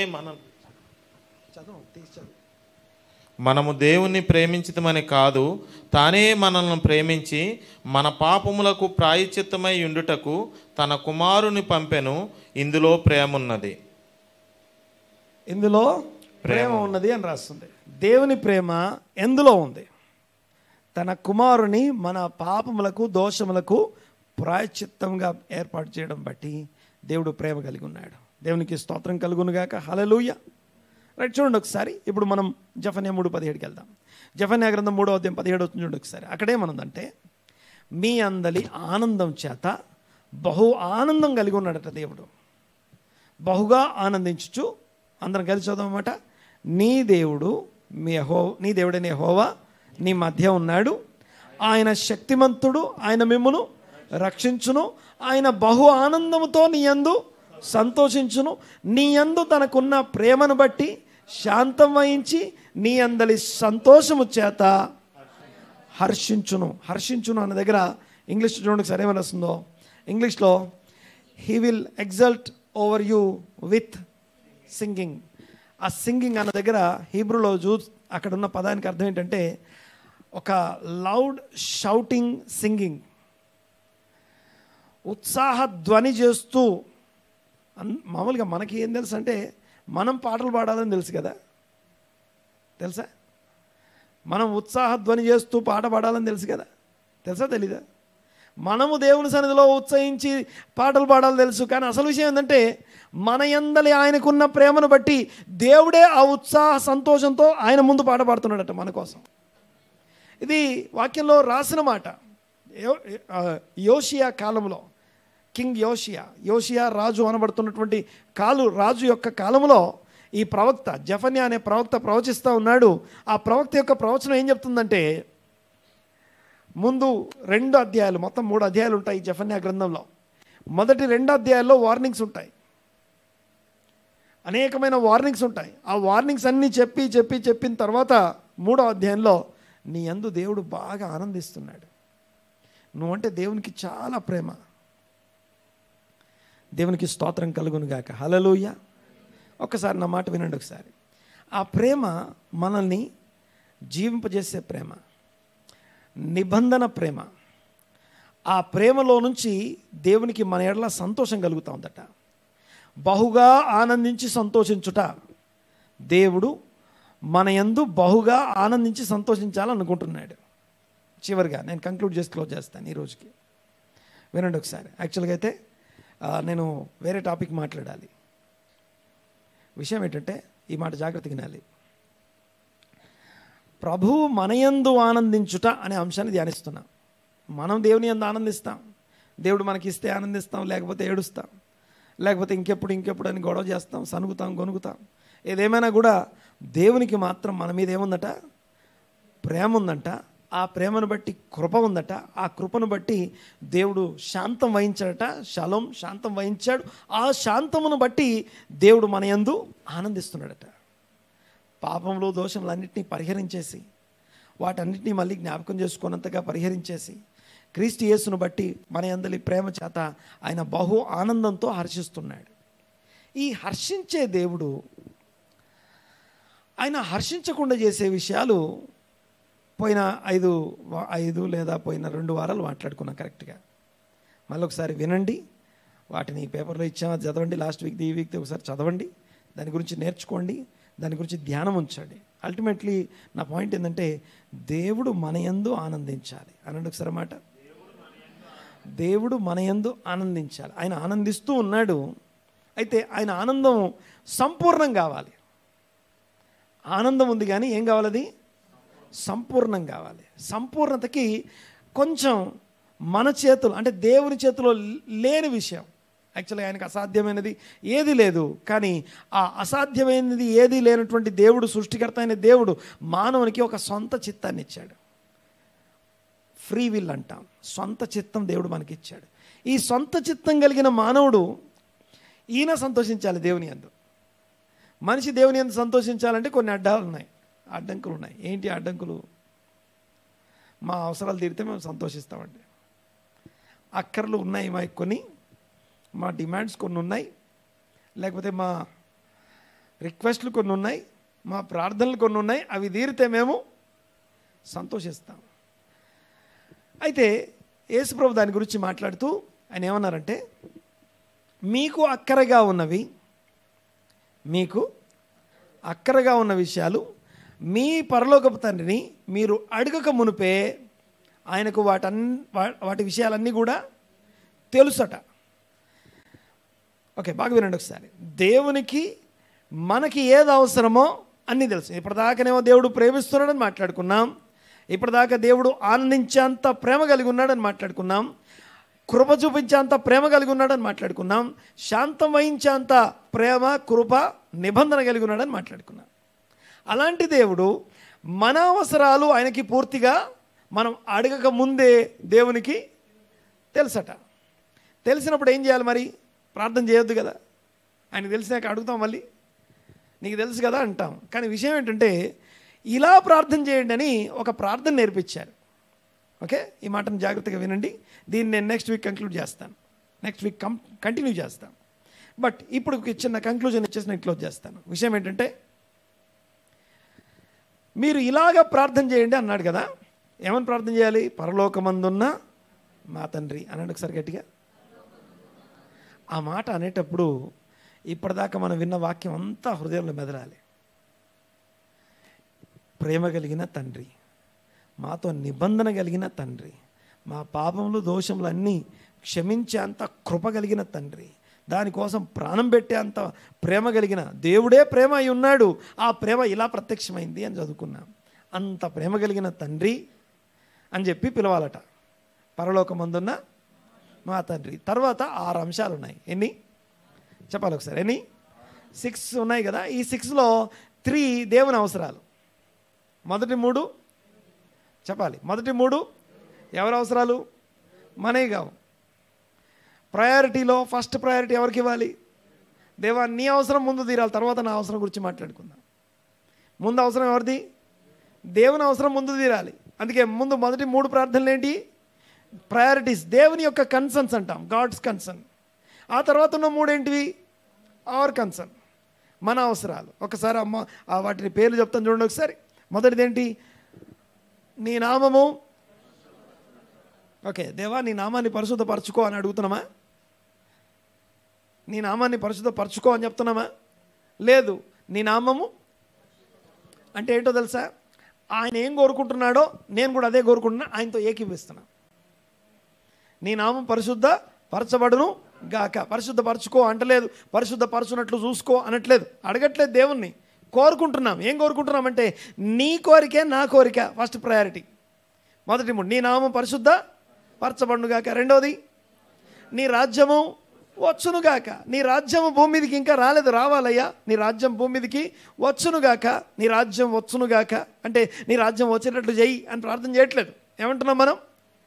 ఆ రాజ్యం భూమి మీద రావాలని దేవుడు ఆశపడుతున్నాడు, ఆయన కోరుకుంటున్నాడు. నేను కూడా అదే కోరుకుంటున్నాను అంటే దానికి నేను ఏకీభవిస్తున్నాను అని అర్థం. తర్వాత 3వది దేవుని చిత్తం పరలోకమందు నెరవేర్చున్నట్లు భూమి యందు నెరవేర్చబడును గాక. ఓకే, ఇవి 3 గాక అంటున్నామంటే అడగట్లేదు, కోరుకుంటున్నాం, ఏకీభవిస్తున్నాం. నీవేదనుకుంటున్నాం అంటే ఫస్ట్ ప్రయారిటీ.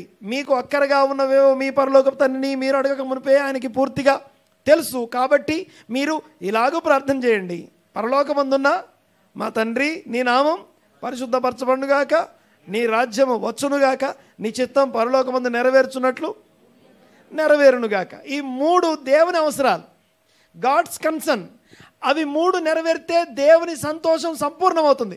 ఆయన బహుగా ఆనందిస్తున్న దేవుడు, చాలా ప్రేమతో కృపతో శాంతం వహించి పాపములు క్షమించి తన కుమారుని బలియాగం ద్వారా దేవుడు ఆనందిస్తున్న దేవుడు. ఇంకా ఆయన సంతోషం సంపూర్ణం కావాలంటే ఈ 3 నెరవేరాలి. ఈ 3 ఆయన అవసరాలు. తర్వాత ఇప్పుడు మన అవసరాలు అడగాలి. మన అవసరాలను ఎలా అడగాలో కూడా పద్ధతులు చెప్పబడ్డాయి. 3 ఏంటి? మొదటిది ఏమడగాలి? ఈరోజు మాత్రం ఈరోజు ఈ ప్రభు అనాలి. ఏమనాలి? ఒకేసారి ఒక సంవత్సరాన్ని 2-3 తరాలది మాకు ఇచ్చే అని అడగొద్దు. కానీ ఏమడగాలి? ఈరోజు ఇచ్చేయి అనండి ఒకసారి మాట. ఎందుకు అడగాలి తెలుసా అట్లా? ఈరోజు అని ఆ మాట అనడం ద్వారా వీఆర్ డిక్లేరింగ్ 7 థింగ్స్. నేటి మా అనుదిన ఆహారం నేడు మాకు దయచేయము అనండి ఒకసారి మాట. ఓకే, ఈ తర్వాత ఉన్న ఈ 3 ఏవైతే ఉన్నాయి, ఈ 3 మన అవసరాలు, మన కన్సర్న్. ఇవి అడిగే పద్ధతి. ఇది అడుగుతున్నప్పుడు ఏమవుతుందంటే వీటి కోసం ఆయన మీద డిపెండ్ అయితే దేవుని సంతోషం, మన సంతోషం సంపూర్ణమైపోతాయి. ఆమేన్. మన సంతోషం, దేవుని సంతోషం సంపూర్ణం అవడం ఏంటో, సంపూర్ణ సంతోషం అనేది యాక్చువల్గా మాట్లాడాలి. దాని గురించి మనం నెక్స్ట్ వీక్ మాట్లాడాలి. జస్ట్ ఇది కంక్లూడ్ చేసి నేను క్లోజ్ చేస్తాను. విషయం ఏంటంటే గమనించండి ఈ మాట. మా అనుదిన ఆహారం నేడు మాకు దయచేయము అనాలంటే, మా అనుదిన ఆహారం నేడు మాకు దయచేయము అనాలంటే వీఆర్ డిక్లేరింగ్ 7 థింగ్స్. 7 విషయాలు మనం డిక్లేర్ చేస్తున్నాం. నెంబర్ 1, మొదటిది ఏంటంటే మా భౌతిక అవసరాలు కూడా దేవా నీ దగ్గరికే వస్తాం మేము. ఓకే, మా ఫుడ్, ఈరోజు ఫుడ్ కోసం మా ఉద్యోగం దగ్గరకో, మా వ్యాపారం దగ్గరకో, మా ఇన్కమ్ రిసోర్స్ దగ్గరకో వెళ్ళాం, మా ఇచ్చేవాడి దగ్గరికి వెళ్ళాం, నీ దగ్గరికి వస్తాం. మా భౌతిక అవసరాల కోసం ఎక్కడికి వస్తాం? ఓకే, కొంచెం వినండి ఒకసారి ఈ మాట. ఇశ్రాయేల్ ఐగుప్తు నుంచి బయటకు వచ్చిన తర్వాత, బయటకు వచ్చేటప్పుడు చెప్పులు వేసుకొని వచ్చారు వీళ్ళు. ఏమండి, చెప్పులు వేసుకున్నారు అందరూ? ఎవరు? ఇశ్రాయేల్. ఎన్ని జతలు చెప్పులు మార్చుంటారు వాళ్ళు? మార్చలేదు. ఎందుకు? ఏమని రాస్తుంది? వారి చెప్పులు అరిగిపోలేదు అని రాస్తుంది. చెప్పులు అరగలేదట. అంటే అర్థం ఏంటి? మరి చెప్పులు అరగలేదంటే ఓకే, అవి చాలా మంచి బ్రాండెడ్, బెస్ట్ బ్రాండ్ అనుకుందాం. మరి మనం పెరుగుతుంటే సైజు ఎట్లా? మరి మన సైజులు కూడా మారుతుంటాయిగా. కాలు సైజు పెరుగుద్దిగా. చిన్నప్పుడు బయలుదేరాం, ఇప్పుడు 40 ఏళ్ళు అయింది, ఎలా ఉంటాం? పెద్దగా ఉంటాం. మరి ఆ చెప్పుల పరిస్థితి ఏంటంటే, అరణ్యంలో చెప్పుల సైజు కూడా మనుషులతో పాటు అది పెరిగిందట. 40 సంవత్సరాలు ఒకే జత చెప్పులు అరిగిపోలేదు. అంతేకాదు, అరిగిపోవడమే కాదు, అవి ఆ కాల్ సైజుతో పాటు అవి కూడా పెరుగుతున్నాయి. బాగా వినండి ఒకసారి, నేను చెప్పే విషయం వినండి ఒకసారి. నెక్స్ట్ నెంబర్ 2, వస్త్రాలు, జతలు. ఎన్ని బట్టలు జతలు సర్దుకున్నాం మనం? వేసుకున్నదంతా వచ్చేసాం కదా. బానిసలు వేసుకున్న బట్టలతో వచ్చేసారు. చెప్పండి ఒకసారి, మరి ఆ బట్టల పరిస్థితి ఏంటి? రోజు ఉతుక్కుంటామా? ఉతుక్కోవాల్సిన పని లేదు. ఏమని రాస్తుంది? బట్టల గురించి ఏమని రాస్తుంది? వారి బట్టలు పాతగిల్లేదు అనుందా? రాస్తుందిగా మాట. బట్టలు పాతగిల్లేదంటే పాతగా అయిపోలేదు, చినిగిపోలేదని కాదు. అంతేకాదు, సరే పాతగిల్లేదంటే బెస్ట్ బ్రాండ్ అనుకుందాం. మరి సైజుల పరిస్థితి ఏంటి? చిన్నప్పటి నుంచి పెద్దగా అయిపోయాం కదా. ఐగుప్తు నుంచి బయటికి వెళ్ళిన 20 సంవత్సరాల పైబడిన వాళ్ళందరూ అరణ్యంలో చచ్చిపోయారు. అక్కడి నుంచి 20 సంవత్సరాల చిన్నపిల్లలు ఎవరుతున్నారో వాళ్ళు పెద్దగా బయటకు వచ్చారు. మరి చిన్నపిల్లలు అక్కడి దాకా వచ్చారంటే, 40 ఏళ్ళు ప్రయాణం చేశారంటే వాళ్ళు ఏం ధరించుకుంటారు? ఒకటే డ్రెస్ కదా. మరి ఆ డ్రెస్ పరిస్థితి ఏంటి? వాళ్ళతో పాటు డ్రెస్ కూడా పెరుగుతుంది. ఓకే, బాగా వినండి ఒకసారి. నా పాయింట్ ఏంటంటే, డ్రెస్సు దానంతట అదే మనుషులతో పాటు పెరిగిపోయేటట్టు, పాతగా అయిపోకుండా, పాడైపోకుండా మనుషులతో పాటు పెరిగేటట్టు చేయగలిగిన దేవుడు. కాలికి చెప్పులు అరిగిపోకుండా కాలుతో పాటు సైజు పెరిగేటట్టు చేయగలిగిన దేవుడు. మరి ఆకలి లేకుండా చేయొచ్చుగా. కానీ విషయం ఏంటంటే, ఆ ఆకలి కలుగజేసి, ఏంటది? ఆకలి కలుగజేసి ప్రతిరోజు ఆహారం కోసం ఆయన మీద డిపెండ్ కావాలి. మా భౌతిక, ఈ లోక సంబంధమైన మా కడుపు కోసం మేము తినే ఒక పూట భోజనం కోసం కూడా దేవా మేము మీ మీదనే ఆధారపడతాం. ఫస్ట్ డిక్లరేషన్, నా అనుదిన ఆహారం నేడు మాకు దయచేయము అనేటప్పుడు మనం ఏం చేస్తున్నాం అంటే, ఒకటి, మా భౌతిక అవసరాలు నీ మీద డిపెండ్ అవుతాం. రెండోది ఏంటంటే, అన్నీ తీర్చుటకు తగినంత సామర్థ్యం నీకు మాత్రమే ఉంది. మా ఆహారం కూడా నువ్వే పెడతావు. ఓకే, మా అనుదిన ఆహారాన్ని ఏదైతే పెట్టాలో, ఏది అవసరమో తీర్చగలిగిన శక్తి నీకు మాత్రమే ఉంది. మూడోది ఏంటంటే, మా అన్ని అవసరాలకు మేము ఆయన పైనే ఆధారపడతాం. అన్ని అవసరాలకు ultimately we are dependent upon him for all of our needs. తర్వాత నాలుగోది ఏంటంటే, మేము మా సొంత వనరులు, మా రిసోర్సెస్ ఉంటాయే, వాటి మీద కాదు, మా శక్తి మీద, మా యుక్తి మీద, మా బలం మీద కాదు, కానీ మేము మీ మీద ఆధారపడతాం. ఆహారం కోసం దేవుని అడుగుతున్నాం అంటే చాలా లీస్ట్ థింగ్ కదా. ఎక్కడికో వెళ్ళి ఆహారం కోసం దేవుని అడుగుతాం? అసలు మామూలుగా ప్రార్థన చేస్తామంటే, ఎక్కడైనా హోటల్లోనో లేకపోతే ఫ్రెండ్స్తోనో కూర్చున్నప్పుడు ఆహారం పెట్టగానే ఫస్ట్ ఏం చేస్తాం? మనకు అలవాటు చొప్పున ప్రార్థన చేస్తాం. వాళ్ళు ఏమంటారు తెలుసా? ఫస్ట్ అనే డైలాగ్ ఏంటో తెలుసా? ఏది, మీరు ఆహారం కోసం కూడా ప్రార్థన చేస్తారా? అంటే తిండి కోసం కూడా ప్రార్థన చేస్తారా అనేస్తారు వాళ్ళు డైరెక్ట్గా. ఆశ్చర్యపోతారు. ఆహారం కోసం ప్రార్థన అంటే, ఆహారం అంటే చాలా లీస్ట్ అనమాట. అంటే ఆహారం ఈజీగా దొరుకుతుంది మనకి. లేని వాళ్ళు లేకుండా ఉన్నారేమో, కానీ మనకు దొరుకుతుంది. కానీ మనకు దొరికినప్పటికీ ఇంకా రోజు వెళ్ళి, దేవా ఈ అనుదిన ఆహారం ఈరోజు ఇవ్వని దేవుని అడగాల్సిందే. ఆయన ఇచ్చాడు కాబట్టి అది తీసుకునే ముందు ప్రార్థన చేస్తాం, తిన్న తర్వాత కూడా ప్రార్థన చేయాలి. దేవా తిని తృప్తి పడ్డాను, ఈరోజు మంచి ఆహారం పెట్టాను, నాకు వందనాలని చెప్పాలి. దేవునికి స్తోత్రం. ఇక ఇంకో మైండ్ ఏంటంటే, దేవునికి మొదటి స్థానం ఇస్తాం ఆ మాట అడగడం ద్వారా. ఓకే, తర్వాత ఇంకో విషయం ఏంటంటే, నేటి అవసరాల కోసం మాత్రమే తండ్రి మీద ఆధారపడతాం. అనండి ఒకసారి అన్నమాట. కొంచెం గట్టిగా. ఈరోజు అవసరాల కోసం మాత్రమే ఆధారపడతాం. తర్వాత విషయం ఏంటంటే, ఆ లాస్ట్ అండ్ ఫైనల్ ఏంటంటే, రేపటి గురించి చింతించట్లేదు. రేపు మళ్ళీ వస్తాం. రేపటి ఆహారం కోసం ఏం చేస్తాం? మరి మళ్ళీ వస్తాం. రేపు వస్తాం మళ్ళీ. ఈరోజు అడిగామా, మళ్ళీ రేపు మళ్ళీ వచ్చి అడుగుతాం. అంతేగాని దేవునికి ఇష్టం ఏంటంటే, మనం రోజు ఆయన అడగడం ఆయనకి ఇష్టం. దేవునికి స్తోత్రం కలుగునుగాక. హల్లెలూయా. వినండి ఒకసారి నేను చెప్పే విషయాన్ని. మా అనుదిన ఆహారం నేడు మాకు దయచే. మా అవసరాన్ని వ్యక్తం చేసే విధానం అది. తర్వాత రెండోది ఏంటి? మేము క్షమించి వచ్చాం, నువ్వు కూడా మమ్మల్ని క్షమించు. మేము క్షమించాము, నువ్వు కూడా మమ్మల్ని క్షమించు అని అడగాలి. తర్వాత 3, మనం క్షమించలేదా? మనం క్షమించబడం. మనము ఈ భూమి మీద ఎవరి పాపాలు ఉండేటట్టు నిలిపి ఉంచుతామో, వాళ్ళు తప్పు చేశారు, ఆ తప్పును వాళ్ళ మీద ఉంచామనుకోండి, మన పాపాలు మనకి నిలిచి ఉంటాయి. మనం క్షమించాలి. మనం క్షమించకుండా క్షమించబడము. నెక్స్ట్ లాస్ట్ అండ్ ఫైనల్ ఏంటంటే, దుష్టత్వం నుంచి తప్పించండి. శోధనలోనికి తేక కీడు నుండి లేదా ఈవిల్ నుండి తప్పించండి. మనలో ఉన్న ఈవిల్ నుంచి తప్పించబడడం కోసం దేవుని మీద ఆధారపడాలి. సో ఇది అల్టిమేట్. నా పాయింట్ ఏంటంటే, మొదటి 3 దేవుని కన్సర్న్, దేవుని విషయాలు. తర్వాత 3 మన అవసరాలు, మన కన్సర్న్. వాటిని అడిగే పద్ధతి, ప్రయారిటీస్ అవి. దీని తర్వాత ఇది, దీని తర్వాత ఇది. ఇది ఎవరికి నేర్పించిన ప్రార్థన? యేసు ప్రభు తన శిష్యులకు నేర్పించిన ప్రార్థన. చాలామంది అంటారు, ఇది శిష్యుల ప్రార్థన అండి, మనం చేయాల్సిన పని లేదు. మొదటి తరంలో అలాగే చదువురోదు కాబట్టి నేర్పించాడు. నో అట్లా కాదు. విషయం ఏంటంటే, క్రీస్తు యేసునందు విశ్వాసం ఉంచిన వారు, నమ్మిన వారందరికీ బాప్తిసం ఇవ్వండి. బాప్తిసం ఇచ్చే ముందు వాళ్ళని శిష్యులను చేయండి. బాప్తిసం తీసుకున్న వాళ్ళు దేనికోసం బాప్తిసం తీసుకున్నారంటే, యేసు ప్రభు శిష్యులుగా ఉంటామని ప్రమాణం చేస్తున్నారు. యేసు ప్రభు శిష్యునిగా ఉండడం కోసం తిరిగి జన్మిస్తున్నాం మనం. అనండి ఒకసారి మాట. యేసు ప్రభు శిష్యులుగా ఉండడం కోసం తిరిగి యేసు ప్రభు శిష్యుని నువ్వైతే నీకు కూడా ప్రార్థన ఉంది. నువ్వు కూడా ఆ పద్ధతిలో చేయాల్సిందే. నువ్వు కూడా ఆ పద్ధతి ప్రకారం నేర్చుకోవాల్సిందే. దేవునికి స్తోత్రం కలుగును గాక. ఫైనల్గా ఈ దేవుని అవసరాలు, మన అవసరాలు, ఇవి 2 తీర్చబడ్డ రోజున దేవునికి మన యందున్న సంతోషం సంపూర్ణమవుతుంది. మనకు మన సంతోషం కూడా దేవుని యందు సంపూర్ణమవుతుంది. అలా సంపూర్ణం అవడం ఎలాగ అనేది మనం నెక్స్ట్ వీక్ మాట్లాడుకుంటాం. బట్ ఇప్పటికైతే దేవుడు ప్రేమ. దేవుడు మన యందు బహుగా ఆనందిస్తున్నాడు. ఎందుకు ఆనందిస్తున్నాడయ్యా నువ్వంటే? ఎందుకు దేవునికి అంత ఆనందం, ఎంత ప్రేమ, ఎందుకు ఎంత ఆనందం అంటే, అక్కడ రాస్తుంది, దేవుడట షౌటింగ్, లౌడ్ సింగింగ్ అట. షౌటింగ్, బిగ్గరగా గట్టిగా అరుస్తూ కేకలేస్తూ ఉత్సాహ గానం చేస్తున్నాడట. ఎవరు? మనం కాదు, దేవుడు.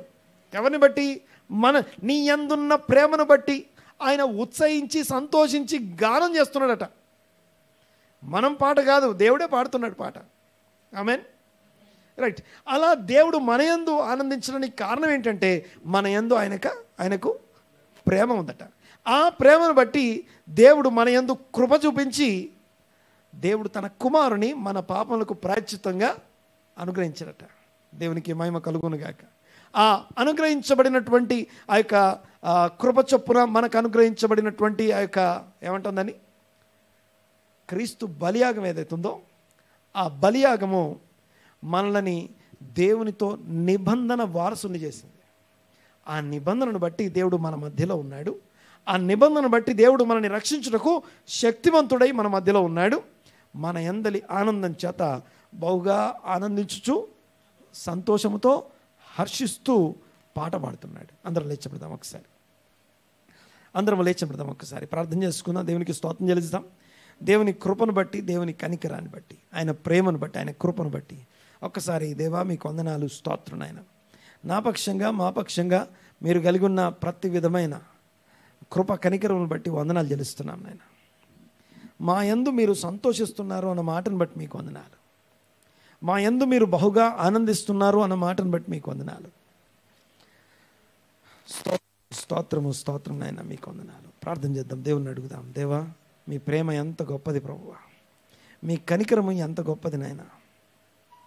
మా పాపములకు ప్రాయశ్చిత్తంగా ఉండడానికి క్రీస్తును మాకు ఇదిగో బలియాగంగా మా పక్షంగా సిలువ మీద బలి అవ్వడం కొరకు అప్పగించారు. మీ ప్రేమను బట్టి మీకు వందనాలు. ఇదిగో మీ ఆనందాన్ని బట్టి మీకు వందనాలు. అలాగే నేను ప్రభా స్తోత్రం చెల్లిస్తున్నాం. ఈ సమయంలో ప్రత్యేకంగా మా పాపములను బట్టి, దోషములను బట్టి మీరు మౌనంగా ఉన్నారన్న మాటను బట్టి మీకు వందనాలు. శాంతం వహించారన్న మాటను బట్టి మీకు వందనాలు. శాంతం వహించిన మీ ప్రేమను బట్టి, కృపను బట్టి మీకు వందనాలు. ఇకనూ భూమి మీదకి జలములు పొర్లుచు రావని ఒట్టు పెట్టుకున్నట్టుగా ఇకనూ నీ మీద కోపంగా ఉండను, నిన్ను గద్దించను అని పర్వతాలు తొలగిపోయినా, మెట్టలు తత్తరిల్లినా నా కృప నిన్ను విడిచిపోదు, సమాధాన విషయమైన నా నిబంధన తొలగిపోదు అన్న మీ మాటను బట్టి, వాగ్దానాన్ని బట్టి, నిబంధనను బట్టి స్తోత్రం, స్తోత్రము, స్తోత్రం నాయన మీకు వందనాలు. మీ ఆనందం మా యందు సంపూర్ణ మగునుగాక. వందనాలు, స్తుతులు, స్తోత్రం చెల్లిస్తున్నాననే ఏకీవించిన వారందరినీ దీవించండి, ఆశీర్వదించండి. వందనాలు, స్తుతులు, స్తోత్రం నాయన. మనోనేత్రాలు వెలిగించి జ్ఞానము, ప్రత్యక్షత కలిగిన మనస్సు దయచేయమని ప్రార్థిస్తున్నాం. మీ సమస్త ఆధిపత్యం, అధికారమును బట్టి మీకు వందనాలు. మీరే మా మధ్యలో మహిమ పొందండి. మీకు చెందవలసినటువంటి కృప, మీకు చెందవలసినటువంటి భయము, మీకు చెందవలసినటువంటి ఘనత ఈ సంఘము ద్వారా, మా వ్యక్తిగత జీవితం ద్వారా, మా కుటుంబాల ద్వారా మీరు పొందుకొందురుగాక. మీ రాజ్యము వచ్చునుగాక, మీ చిత్తము పరలోకమందు నెరవేర్చున్నట్లు భూమి అందు మా మధ్యలో నెరవేరునుగాక. మీ నామము పరిశుద్ధపరచబడునుగాక. మీ నామమునకే స్తోత్రం చెల్లిస్తూ నజరేయుడైన యేసుక్రీస్తు నామమున ఏకీవించిన సంఘం అంతటి కోసం, ఇదిగో ఈ దినము ఏకీవించిన వారి కోసం వాక్యం విని వారి హృదయాలు తెరిచి మీ వాక్యమును అంగీకరించి మిమ్మల్ని వారి హృదయంలోనికి ఆహ్వానించిన వారి కోసం నేను ప్రార్థన చేస్తున్నాను. వారి అక్కర్ల అవసరతలు తీర్చి వారికి తోడై ఉండి మీ ఆశీర్వాద సంపూర్ణత వారికి తోడుగా ఉంచమని ప్రార్థన చేస్తున్నాం. మీరే మహిమ పొందమని ప్రార్థన చేస్తున్నాం. ఘనమైన మీ కార్యములు ఒక్కొక్కరి ఎడల విస్తరింపజేయమని ప్రార్థన చేస్తున్నాం. సమస్త ఘనత, మహిమ, ప్రభావం మీకే ఆరోపిస్తూ సగమంతటిని మీ హస్తాలకు అప్పగిస్తూ ఈ ప్రార్థన నజరేయుడైన యేసుక్రీస్తు నామమున అడిగి బ్రతిమాలి వినయంతో వేడుకొంచున్నాము తండ్రి. ఆమేన్, ఆమేన్, ఆమేన్.